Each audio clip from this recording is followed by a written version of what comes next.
What is up, guys and gals? Welcome to Weekly Indie Newcomer, the weekend series where we take a look at an indie game that's been bouncing around my brain over the course of the last week. My name is Splattercat, happy to bring you in on this impressions video of Arcen's Starward Rogue. So if you know anything about the indie scene, or at least if you stay tuned in, Arcen is kind of one of those companies who's a lot like Screwfly, or is a lot like, I don't know, Ed McMullen, in that they make very, very unique, very weird games. And so every single time they come out with a title, you know it's going to be something you sort of want to look at. They may not be known for being the prettiest, they may not be known for being the least complicated, but at the same time, they always come up with something interesting and unique for you to play. Starward Rogue continues that on. It's a top-down bullet hell kind of adventure RPG in which you have to get through 5 floors of a dungeon to rescue a robot AI at the bottom floor. You're a disembodied brain inside of a robot mech. You get to pick which mech you want to start in at the beginning of the game, and from there you earn money, buy things in shops, and generally just do sort of Binding of Isaac type stuff on your way down to the bottom of the dungeon.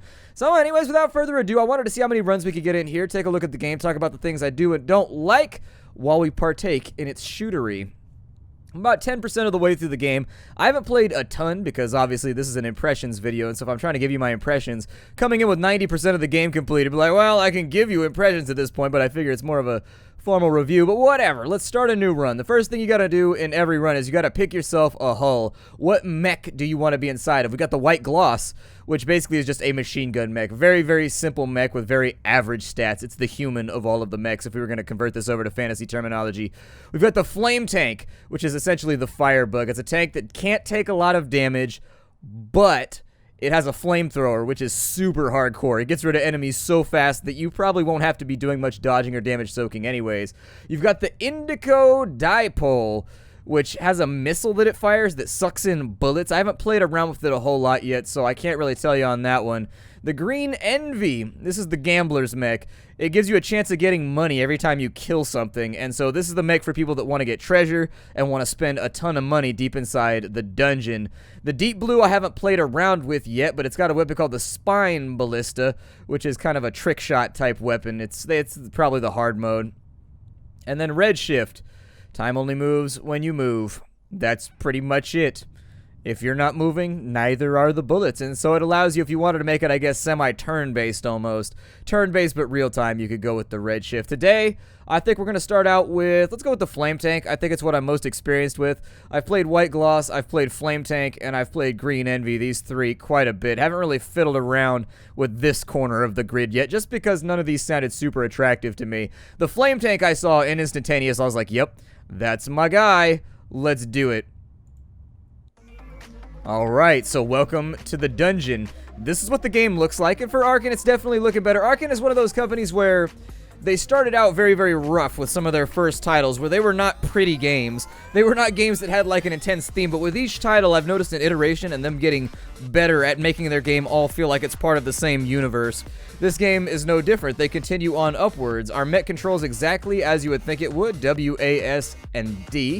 You can also use shift to sprint, which is going to become important for some of the later bosses that may or may not chase you. You may have noticed the throbbing EDM in the background. I love the soundtrack to this game. I've had my foot tapping the entire time that I've playing it. I found myself getting into it, kind of Roxburying the entire time, just bobbing the head while killing stuff. It's actually resulted in my death a few times. Other things you need to know about, we got health at the top. We've also got shields. These will absorb any amount of damage twice before it starts going to our HP.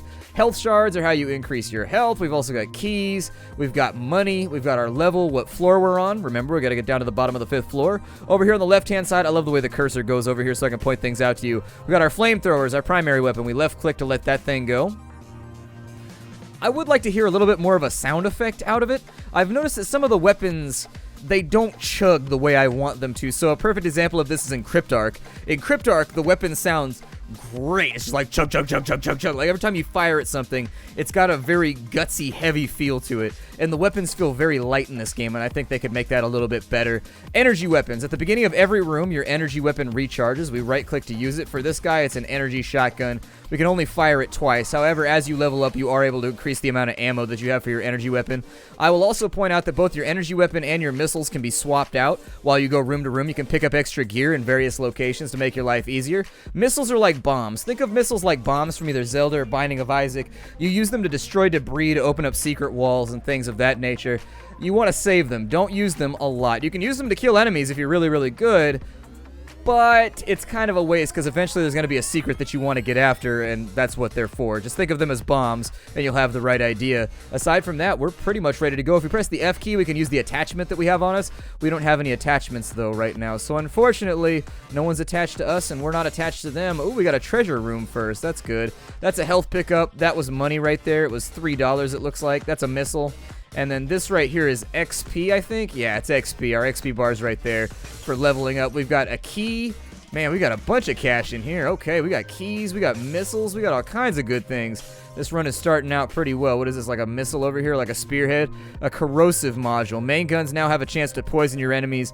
Gain a nova of poison shots on your main gun. Well, hell yeah, let's take that thing. Oh, cool. And this is a passive. We don't actually have to use it. It's not a single-use item. This just makes us fire a poison nova all around while we run through the dungeon, so that'll be nice. Itemization is always appreciated in games like this. A couple of enemies we just took care of. Got us a little bit of XP. That can't be killed right there. That's a passive trap that's just inside the room. And so until you clear the room, you won't be able to make that thing go away. There we go. I would kind of like to sprint through to here. And as you can see, the game is very much kind of a bullet hell. You'll get used to it as time goes along. However, oh shit. Did I just burn myself? No, I'm good. We are golden. Let me see if I can sneak through here real fast. Man, this is going to be gnarly. Yeah, this is going to be really gnarly. Luckily, the hitboxes are fairly precise. So once you get used to the whole thing, you should be able to sweep your way through. This is a really unfortunate first room. All of these things right here are spike pits. Don't step in those, they hurt. That right there, if you step in the spike pit, that's a treasure chest. It'll have loot or some kind of item inside of it that you can use, but you'll have to take some health damage to get to it. This game has all kinds of health conundrums like that where you gotta decide whether or not you want to take damage. Ooh, there's a key up there. We can turn these traps off, though, if we kill him. And so now all the traps will turn off, and we can go collect our loot without having to worry about dying. The key is very, very, very important. Keys let you get into special rooms and open up locked treasure chests, things of that nature while you're playing through the game. The game does come with a variety of bosses, much like Binding of Isaac. I'm sorry I keep bringing that up as kind of a comparison, but it's really, I think, the closest thing that I've seen to this game. This is just a little bit more fast-paced and a little bit more bullet hellish. Now, I haven't played the highest echelons of Binding of Isaac, mind you. In fact, I don't think I've played very much of the new one either. I played the original one quite a bit. That right there has loot inside of it, but this is debris, so you have to blow it up with missiles. If you blow it up with your missile, well, we got 8 missiles. Let's try. Go right there, and it looks like it's an energy pickup. That'll help us recharge our energy shots had we been using them at all. I don't think we need health or anything like that, so let's check this room where we've got a boss fight. The Mirror, Mark 1. Okay, he's not as bad. There's another one called the Wall that you can get in the first dungeon who's actually a little bit nastier. I'm just going to unload on him up front, and hopefully we can get rid of him. This guy fires bouncing lasers all over the place. You've got to navigate carefully because he'll try and pick you off too once the lasers start bouncing around. Luckily, the flame tank is actually really, really, really powerful on the first few floors. This tank just dominates everything on the first and second floor. After that, you're going to have to play a little bit more carefully, but at this point in the game, we should be able to... Ooh, Anger Protocol? Yeah, I'll take that. That's another passive upgrade that we've got locked in. It gave us a 25% DPS boost. Never a bad idea in this game to plug everything into damage. My most successful runs are always when I focus entirely on damage. If we go inside this door right here, we'll go to the next floor, and I don't want to do that just yet. I want to explore this one a little bit further, so you're free to do that. You're not... Oh, shit, I forgot that there was a trap inside this room. Luckily, I've got my shields up, and they protected my delicate little footy booties on my mech. What was this way? I don't think we went this way. Ooh, things to kill. I like... Oh, no. They tried to consume me right there. That got kind of terrifying for a second. This is debris that's destructible with your main weapon. It's like little shrubberies and hedges and shit. You can get rid of them pretty easy without having to worry about ammunition or whatever. Ooh, we've got a bunch of creepy crawly looking things over here. I'm going to stay away from those because I don't know what they are. They're kind of terrifying, though. Got him with the shotgun, though. Got him with the shotgun, though. Man, he's invoking all kinds of magic off in our direction. Nasty, nasty stuff. Oh, we leveled up, so we press the E key. Every time you level up, it's going to give you a choice of what perk you want to take. You can do everything from increasing passives to increasing your damage to changing around the amount of ammo that you have. In addition, a lot of these upgrades are available if you can find a shop in-game. You can buy the exact same things from various locations, or you can find items that do the same stuff. I will probably go in on max health since that's our weakness for right now, and we already took a DPS boost. I think it would be folly to fiddle around. This room is one of those rooms where they're trying to tempt you. Each of these can be destroyed using a missile. However, they're trying to tempt you into doing it in the hopes that you'll gamble on those chests and waste some missiles. I'm not going to do it because I'm not that guy. That thing right there needs to go right this second. That's a booby trap, a mine. God, these Klingon birds of prey floating around all over the place trying to take us out. I definitely need some of these enemies to fall over. I have no clue what that is right there, so I'm not going to touch it. Yeah.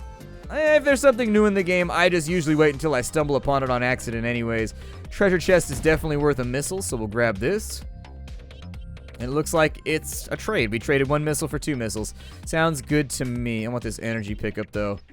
Is that not an energy pickup? Maybe it's a shield recharger.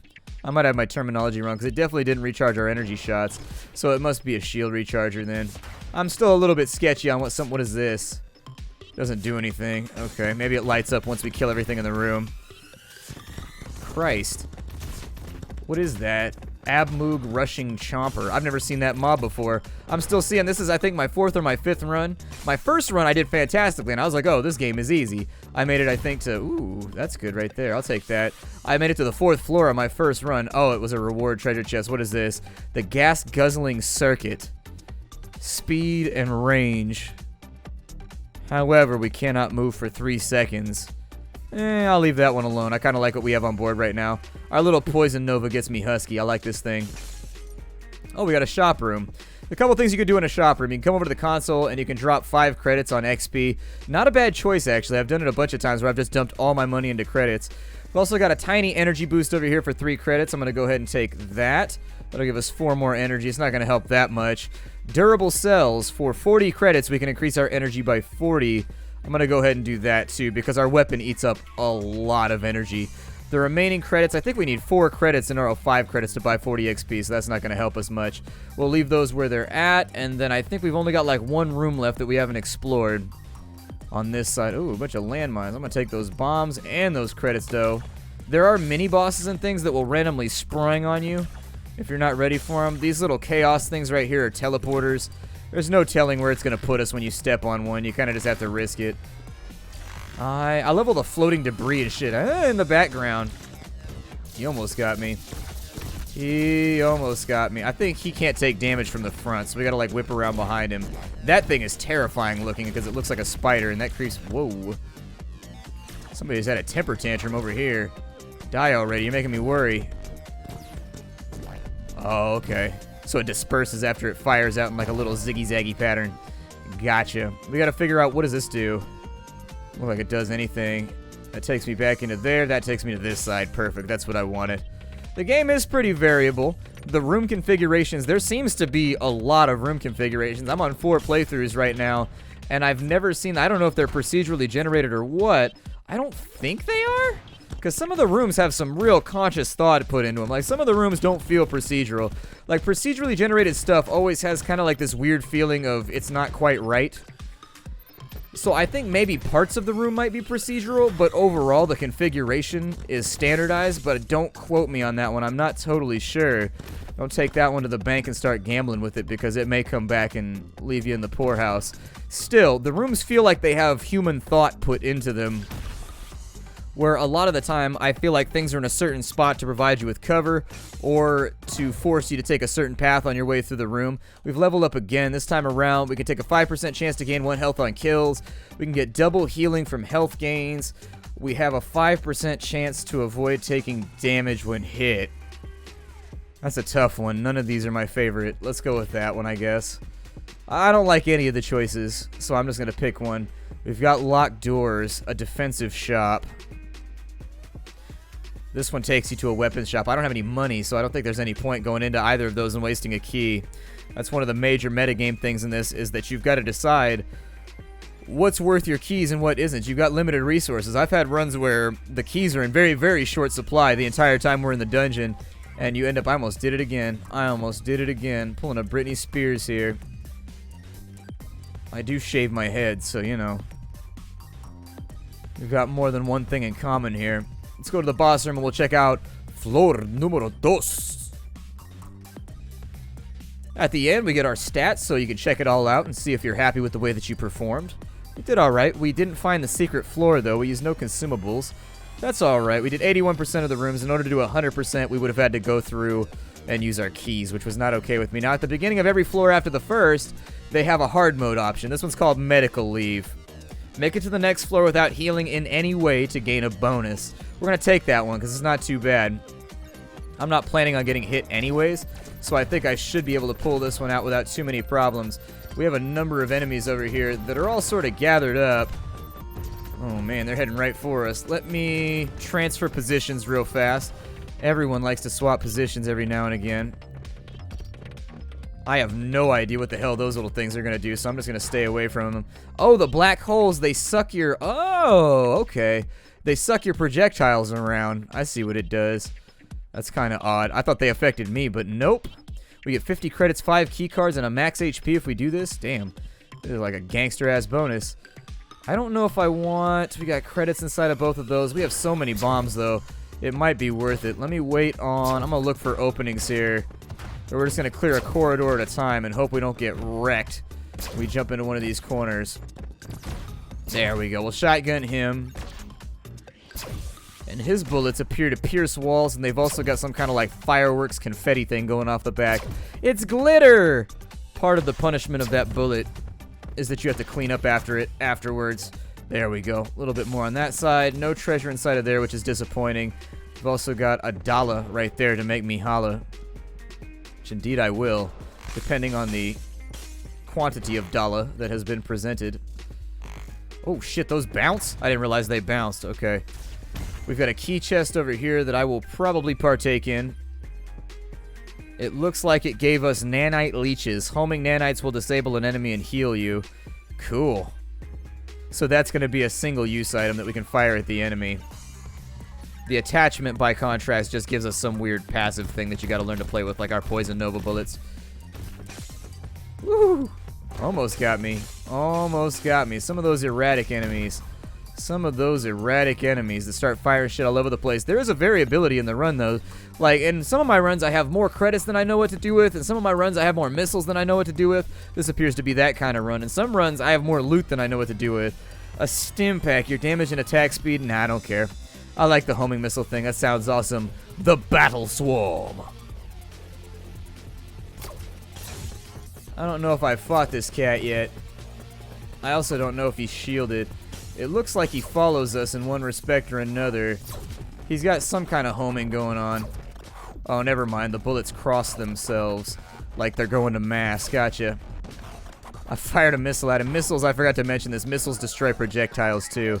So if you're really having a hard time and there's way too many projectiles in the air, I strongly recommend maybe firing a missile or two, and it might help. So far, I've found that the Flame Tank is by far one of the best characters in the game. All the other characters have like some kind of weakness. It really makes them like tough to play. This guy right here, he seems to hack his way through everything. So instead of the corrosive module, you can take a recovery module. It's an X Factor item. X Factor is apparently how it changes the meta. Carrying this will save you from a death once, but consumes all of your energy. I like what we've got right now. I'm not that concerned about it. We haven't healed yet, as far as I know. We got 50 bucks in our pocket.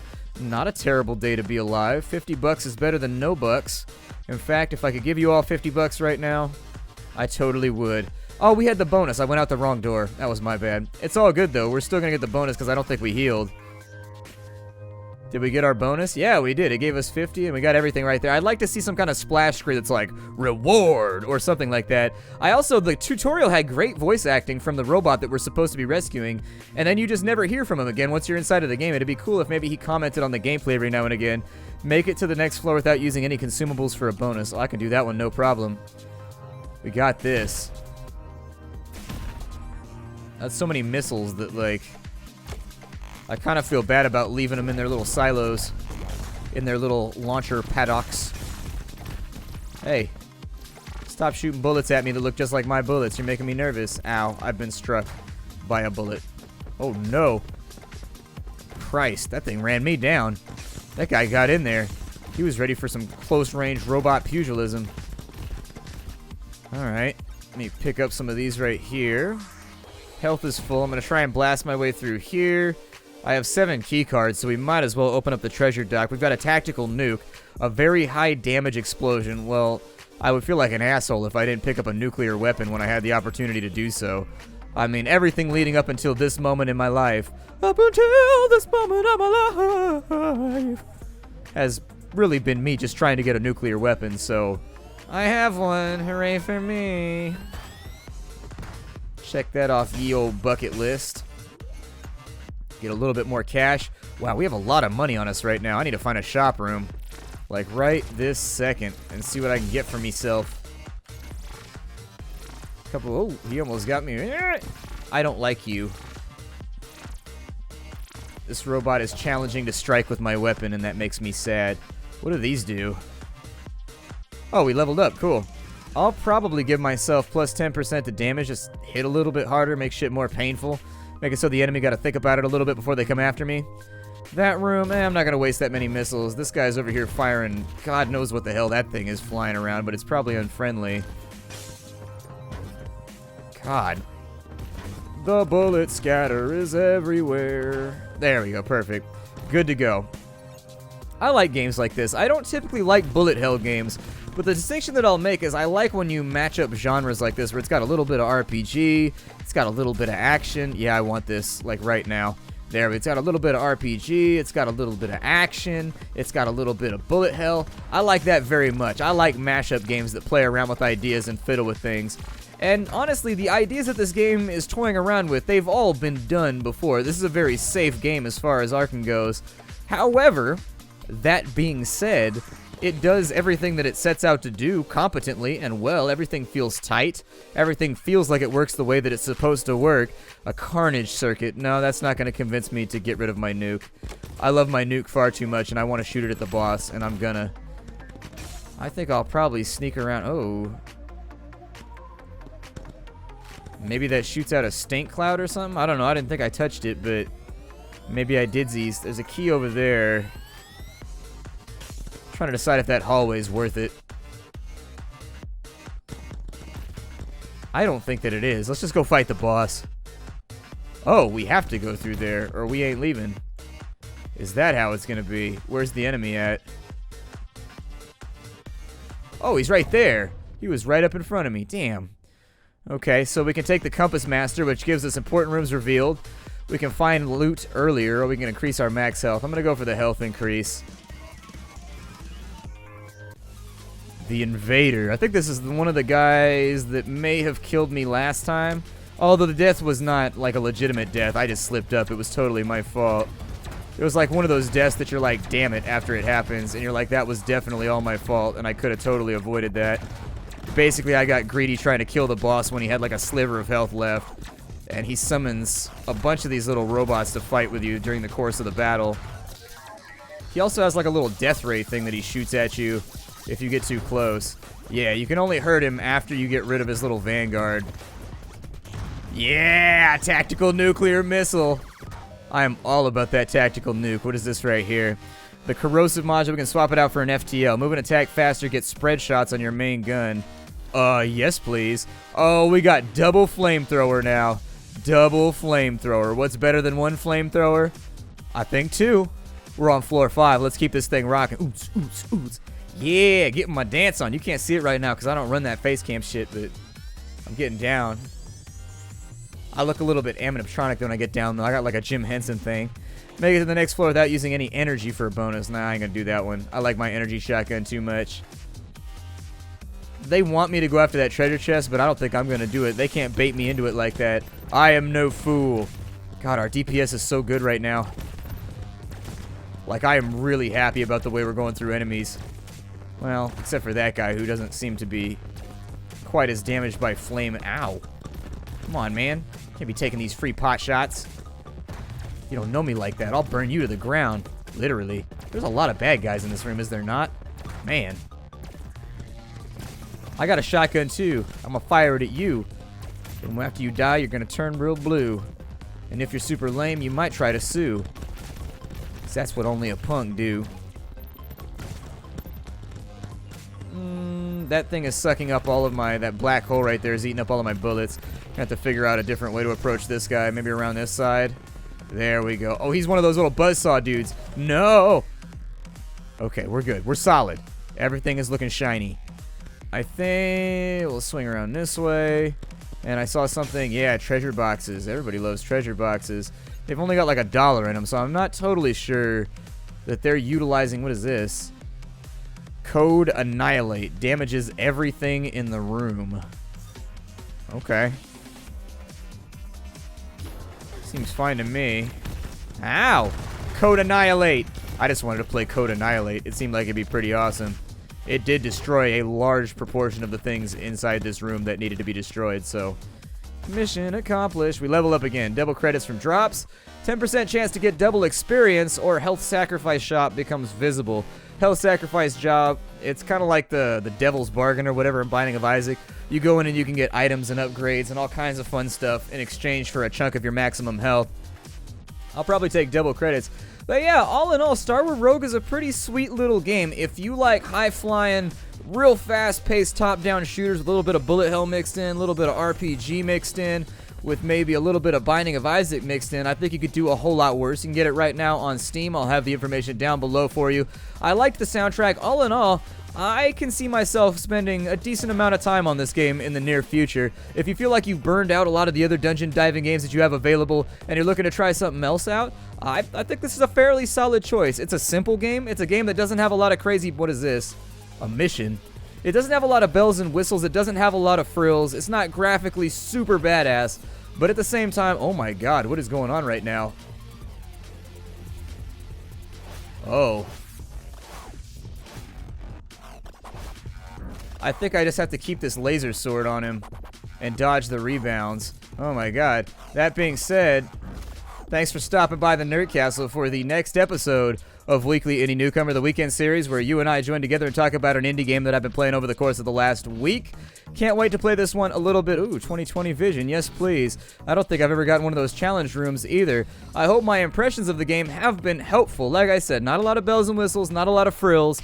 It's simple, but everything it does pretty solidly. I think the game lacks a little bit of weight. Like, I'd like to see traps, like a little shaking of the screen or something like that when you step on traps, or when you take damage, or like a little bit of knockback on some stuff, because nothing in the game feels very heavy right now. Nothing feels like it has weight when it impacts you or when you impact them.